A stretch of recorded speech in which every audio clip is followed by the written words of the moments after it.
10 before the hour. This hour is sponsored by Stephanie Wright. Thank you, Stephanie. Her message, a quote from Jay Leno. Romney pledged this week that if elected president, would drive down unemployment to 6% or lower before the end of his first term. Well, it's easy enough to do. All he has to do is rehire the people he already fired. Thanks, Stephanie. I'm really enjoying this. I hope Barack Obama has his head down and taking notes now on what Joe Biden is saying. Let's go back to it. Work with Congress and to do it. You guarantee this math will add up? Absolutely. 6 studies have guaranteed. 6 studies have verified that this math adds up. But Vice President Biden. Vice President Biden. Let me translate. Let me have a chance to translate. I'll come back in a second then, right? First of all, I was there when Ronald Reagan tax breaks. He gave specifics of what he was going to cut. No, number one, in terms of tax expenditures. Number two, 97% of the small businesses in America make less than $250,000. Let me tell you who some of those other small businesses are. Hedge funds that make $600-800 million a year. That's what they count as small businesses because they're pass through. Let's look at how sincere they are. Governor Romney on 60 Minutes, I guess it was about 10 days ago, was asked, Governor, you pay 14% on $20 million. Someone making $50,000 pays more than that. Do you think that's fair? He said, oh, yes, that's fair. That's fair. And they're going to talk about, you think these guys are going to go out there and cut those loopholes? The biggest loophole they take advantage of is the carried interest loophole and capital gains loophole. They exempt that. Now, there's not enough. The reason why the AEI study, the American Enterprise Institute study, the Tax Policy Center study, the reason they all say it's going to taxes go up in the middle class, the only way you can find $5 trillion in loopholes is cut the mortgage deduction for middle class people. Cut the health care deduction, middle-class people. Take away their ability to get a tax break to send their kids to college. That's why they arrive. Is he wrong about that? He is wrong about that.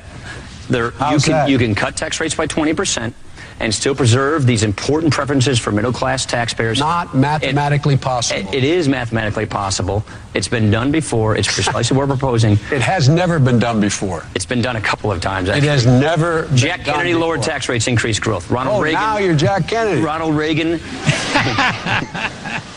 Republicans and Democrats have worked together on this. I understand you guys aren't used to doing bipartisan deals. But we've told each other what we're going to do. When we did it with Reagan, he said, here are the things we're going to cut. Framework. Let's work together to fill in the details. That's exactly. That's how you get things done. You work with Congress. Look, let me say it this way. Mitt Romney, oh my God. Republican Congress working bipartisanly. Mitt Romney, 7% rating. Mitt Romney was governor of Massachusetts, where 87% of the legislators he served with were Democrats. He didn't demonize them. He didn't demagogue them. He met with those party leaders every week. He reached across the aisle. He didn't compromise principles. And you found common ground, and he balanced the budget. If he did such a great job, he balanced the budget 4 times without raising taxes. Why isn't he even contesting Massachusetts? Vice President, what would you suggest beyond raising taxes on the wealthy that would substantially reduce the just long-term let deficit? taxes expire like they're supposed to on those millionaires. Right. We can't afford $800 billion going to people making a minimum of $1 million. They do not need it, Martha.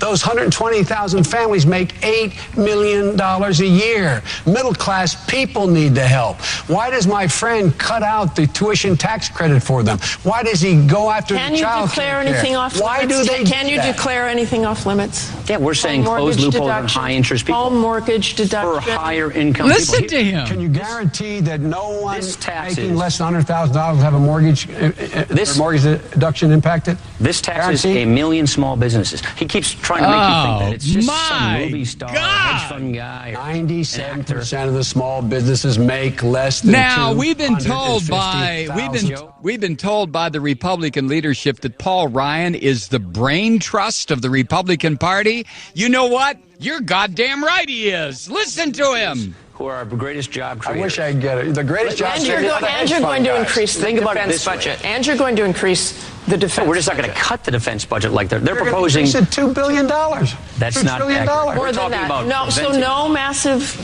No, we're saying defense increase. Okay, you want to get into defense now? Yes, I do. So, because that's another math question. Right, okay. How do you do that? So they proposed a $478 billion cut to defense to begin with.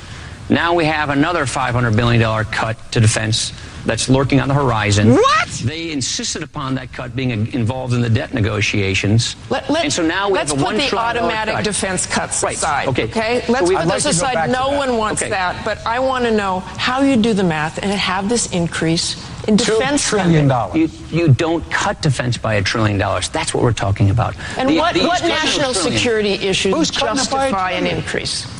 We're going to cut 80,000 soldiers, 20,000 Marines, 120 cargo planes. We're going to push the Joint Strike Fighter out. We're cutting missile defense. And one more. If these cuts go through, our Navy will be the smallest it has been since before World War I. This invites weakness. Look, do we believe in peace through strength? You bet we do. And that means you don't impose these devastating cuts on our military. So we're saying don't cut the military by $1 trillion. Not increase it by $1 trillion. Don't cut it by $1 trillion. Quickly, Vice President Biden, I want to move on. We don't cut it. And I might add, this so-called, I know we don't want to use the fancy word sequester, this automatic cut, that was part of a debt deal that they asked for. And let me tell you what my friend said at a press conference announcing his support of the deal. He said, and I'm paraphrasing, we've been looking for this moment for a long time. Can I tell you what that meant? We've been looking for bipartisanship for a long time. And so the bipartisanship is what he voted for, the automatic cuts in defense if they didn't act. And beyond that, they asked for another. Look, the military says we need a smaller, leaner army. We need more special forces. We don't need more M1 tanks. What we need is more UADs. Some of the military. I know that's something. Not some of the. This is great. Joe Biden, just continue to stomp all over this little freak. We'll be back after the break, and we're going to continue what's left of this debate. This really is a debate, and I love to see Biden do this, and I hope Barack Obama, for God's sake, I hope he's taking notes. We'll be back in a moment. Stay with us. I'm Mike Malloy.